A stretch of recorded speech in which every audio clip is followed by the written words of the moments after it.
바이든 대통령이 이렇게 적극적으로 윤석열 대통령을 예우하는 이유는 뭐냐? 미국이 꼭 풀었어야 되는 것이 한일 관계예요.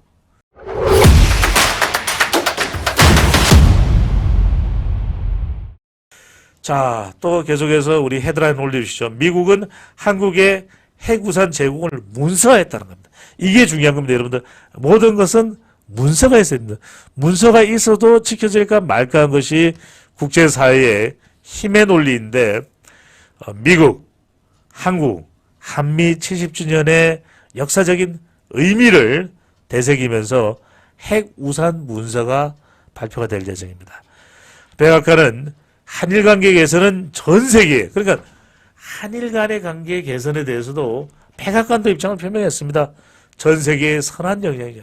결과적으로는 우리 시간을 통해서도 계속 분석을 해드렸지만 한일 관계는 한일 관계로 끝나는 게 아니에요. 미국까지 포함한 한미일의 관계입니다. 여기에 일본과의 관계가 묻어있고 붙어있고 녹아있는 거예요. 그러니까 백악관이 끝에 어떤 말을 합니까? 바이든도 환영을 한다. 그러니까 바이든 대통령이 이렇게 적극적으로 윤석열 대통령을 예우하는 이유는 뭐냐? 미국이 꼭 풀었어야 되는 것이 한일 관계예요. 이건 미국이 어떻게 한다고 해서 풀릴 수도 없잖아요. 역사적인 감정이 있기 때문에. 하지만 이 감정에 대한 부담을 안고 윤석열 대통령이 일본에 대해서 물컵을 반을 먼저 채워준 것에 대해서 바이든 대통령도 Thank you, appreciate 라는 인사를 하고 있는 겁니다. 여러분들 시차 적응이라는 것이 말이 쉽지 아주 사람을 미치게 만드는 것이거든요. 다시 한 번 더 윤석열 대통령 이번 미국 일정을 보면 정말 빡빡한 일정, 촘촘한 일정, 거의 여유가 나오지 않는 정말 일정입니다. 여러분들 보십시오.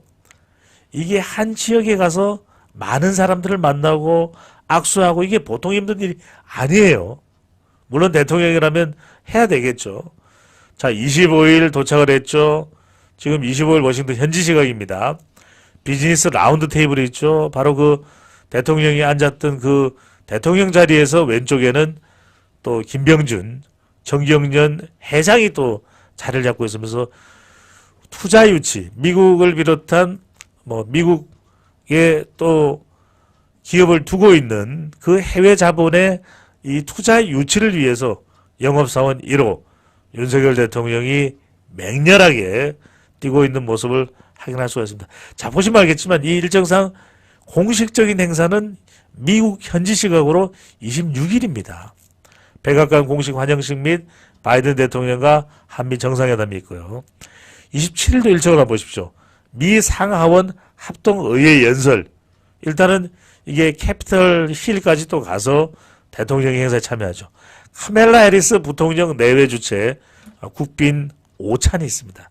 여기에 이제 토니 블링컨 국무장관도 참석을 하겠죠. 그 다음에 자, 여러 가지 최근에 불미스러웠던 이 도감청 문제까지도 말끔하게 정리를 할 수 있는 그런 일정 중에 하나가 바로 미국 군수내부의 정세 브리핑까지도, 그러니까 아시아의 정세, 또 우크라이나를 포함한 유럽의 정세, 또 미국을 포함한 남미까지 정세를 보고를 받을 예정으로 있다고 합니다. 그만큼 한국과 미국 사이의 믿음이죠. 그 믿음이 미국의 1급 정보일 수도 있지만 미국의 최신 정보일 수도 있지만 그걸 한국의 윤석열 대통령과는 공유하겠다. 그것이 바로 한미 동맹 70주년의 힘이다 라고 보면 되겠죠. 자, 한국으로 돌아오기 전에 마지막 일정은 바로 28일 미국의 이 역사와 문화가 녹아있는 보스턴으로 갑니다. 자, 보스턴 그러면 여러분들 잘 아시죠? 이민자들이 직접적으로 넘어오면서 불거졌던 문제를 다뤘던 보스턴 티 액시던트, 보스턴 티 사건도 있었고요. 자, 이곳에서 미국의 유수 명문이 바로 여기 있습니다. 미국뿐만 아니라 전 세계 대학 1, 2위를 다투고 있는 하버드 대학교와 MIT 공대를 윤석열 대통령이 방문하는데 특히 중요한 것이 지금 하버드 대학을 방문해서는 조지프 나이, 소프트랜드, 그러니까 이른바 군사 무기에 의한 다른 나라의 영향력이 아닌 이 콘텐츠, 영화를 통한, 드라마를 통한, 또는 음악을 통한, 뮤직을 통한 바로 이 소프트 파워를 통해서 전 세계에 선한 영향을 미치는 그 부분의 연구에서 전 세계적인 대가죠. 미국 하버드 존 F 케네디 스쿨의 원장이기도 하고 미 국방성 차관보까지도 역임을 했었던 바로 조지프 나이 이 하버드대 교수와 윤석열 대통령이 또 대담까지 하게 됩니다. 그러니까 경제도 중요하고 자, 이 미래에 한국과 미국이 교류할 수 있는 바로 그 교육, 이 교육 개혁을 또 윤석열 대통령도 이야기하고 있죠. 그 모델이 될 수 있는 이 보스턴, 하버드와 MIT를 방문하면서 상당히 이 한국에 대한 더 많은 관심을 미국 동부 지역에 불어넣고 올 것으로 기대가 됩니다.